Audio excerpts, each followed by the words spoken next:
film de Andrés Muschietti et scénarisé par Kari Jojo Fukanaga. Avec Bill Skarsgård et le reste du casting, on en parlera à la fin de la critique. Dans la petite ville de Derry, dans le Maine, des enfants disparaissent mystérieusement. C'est alors qu'un groupe de 7 enfants, le Club des Losers, va s'apercevoir qu'il s'agit là de l'œuvre d'une créature mystérieuse.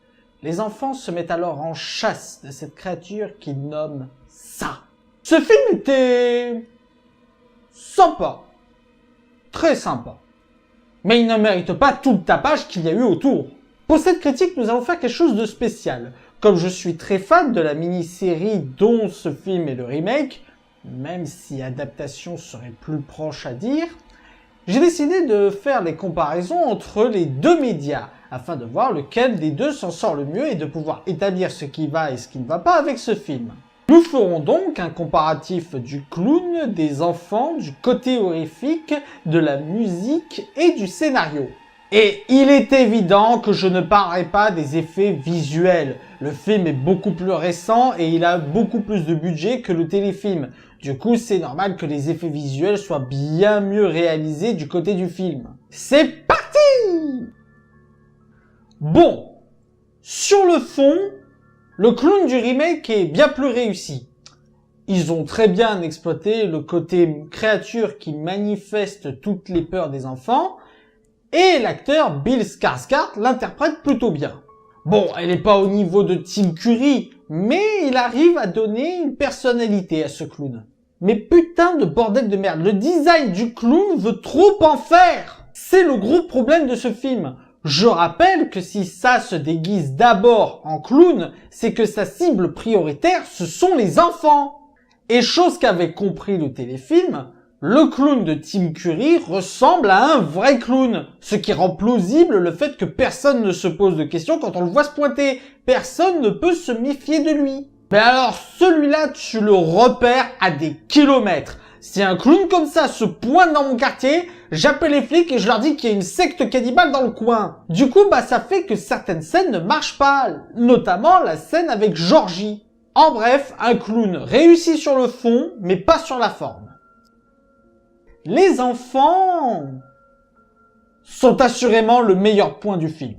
Ils ont tous quelque chose d'attachant et bien qu'ils ne bénéficient pas d'un développement égal, ils ont suffisamment chacun assez de développement pour qu'on s'inquiète de ce qui leur arrive. Merci les 2h15 du film nécessaires pour cela. Ils sont tous brillamment interprétés et je prédis à chacun des gosses du film une brillante carrière au cinéma. Fait qui les rend encore plus attachants et qui rend l'intrigue encore plus prenant, ils s'en prennent vraiment plein la gueule dans ce film. Le téléfilm, à côté, c'est Oui Oui à la plage. Celui-là, niveau souffrance, il va jusqu'au bout des choses. Petit exemple qui va spoiler un peu, mais c'est un spoil très mineur. Vous vous souvenez dans le téléfilm, le passage où Henry Bowers chope Ben pour vouloir lui taillader son nom dans le ventre, et où dans cette scène, Ben arrive à s'échapper avant qu'il puisse le toucher? Et dans ce film, il a le temps de lui tailler un gros H. Et ce n'est qu'un exemple. Le fait que les enfants s'en prennent vraiment plein la gueule apporte en plus une atmosphère très malaisante au film. Je n'ai pas trouvé la musique spécialement marquante. En tout cas, pas plus que le téléfilm que j'arrive à retrouver à peu près en mémoire. Il y a que la musique du trailer qui arrive à peu près à me revenir, mais je crois qu'elle est même pas dans le film. Alors, ce film ne fait pas peur. Il y a quelques scènes de tension, quelques scènes malaisantes, mais rien que l'on peut vraiment appeler scènes de peur. Pourtant, les bandes annonces ont vendu plein de scènes qui auraient pu être effrayantes, mais qui au final, ne donnent rien du tout. Il n'y a que 2 scènes que j'ai trouvées réellement efficaces côté horrifique. La scène de la bibliothèque et la scène de la cave. Après, c'est vrai qu'objectivement, c'est bien plus que ce que le téléfilm nous proposait, soyons honnêtes. Alors, si le plus gros point fort du film, ce sont les enfants, le plus gros point faible du film, c'est son scénario. Bon, déjà, il ne s'éloigne quasiment en rien de ce que proposait le téléfilm.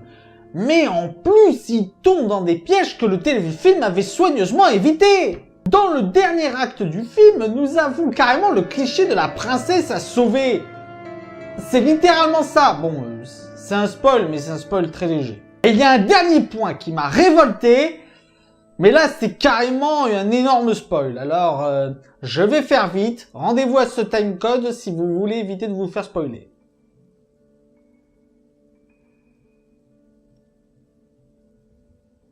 Bon, vous avez eu le temps de vous rendre à ce timecode, allons-y. Ben, tout le long du film, est amoureux de Beverly. Il lui fait même un poème pour lui déclarer son amour. Poème qui touche Beverly, qu'on sent qu'elle a apprécié et qui a eu un impact sur elle. Et à la fin du film, Ben sauve Beverly en l'embrassant.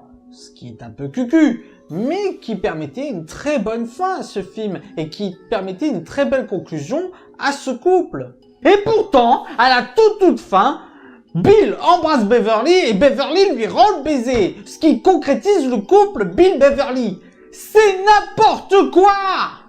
Il n'y a eu aucune alchimie entre les deux, il n'y a eu quasiment rien, même qu'on ressent de la déception chez Beverly quand elle apprend que c'est pas Bill qui a écrit le poème. C'est n'importe quoi! Bref. En gros, c'est un film très sympa, mais qui n'est pas la claque que tout le monde prétend.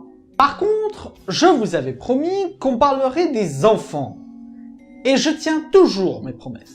Le truc, c'est que il est évidemment prévu qu'il y ait une suite à ce film, pour montrer ce que les enfants vont devenir une fois adultes et suivre leurs aventures adultes. Nous allons donc parcourir chacun des acteurs enfants du club des paumés, et nous allons chacun faire des pronostics pour qui serait une très bonne version adulte de cet acteur. Bien évidemment, ce sont des estimations personnelles. N'hésitez pas d'ailleurs à me partager les vôtres en commentaire de cette vidéo. C'est parti! Bill, alias Billy le Bègue, interprété par Jaden Liberaire. Des rumeurs circuleraient comme quoi il serait interprété par Joseph Gordon-Levitt. Ce qui, honnêtement, est le meilleur acteur pour moi qui pourrait interpréter ce rôle. Ben, alias Ben le Gros, interprété par Jeremy Ray Taylor. Alors, si je me réfère au téléfilm, Ben perd du poids en grandissant et devient même un bel homme. Alors j'hésite entre deux acteurs, soit je joue la carte de la ressemblance adulte, et dans ces cas-là, le meilleur rôle pour moi c'est aller Joel Osment, soit on utilise vraiment à fond la carte de Ben qui devient beau gosse en grandissant, et dans ces cas-là, Chris Hemsworth. Beverly, alias Bev la fille, interprétée par Sophia Lillis. D'autres rumeurs disent qu'elle serait interprétée par Jessica Chastain. Mais honnêtement, je la vois très mal dans ce rôle. Mais vous savez qui irait encore mieux? Eva Green. Ah, elle serait parfaite dans ce rôle. Richard, alias Richie le blagueur, interprété par Finn Wolfhard. Ryan Reynolds. Et c'est non négociable parce que Ryan fucking Reynolds. Stanley, alias Stan le Juif, interprété par Wyatt Oleff. Je suis sûr qu'il y a beaucoup mieux, mais là, tout ce qui me vient en tête, c'est Christopher Masterson.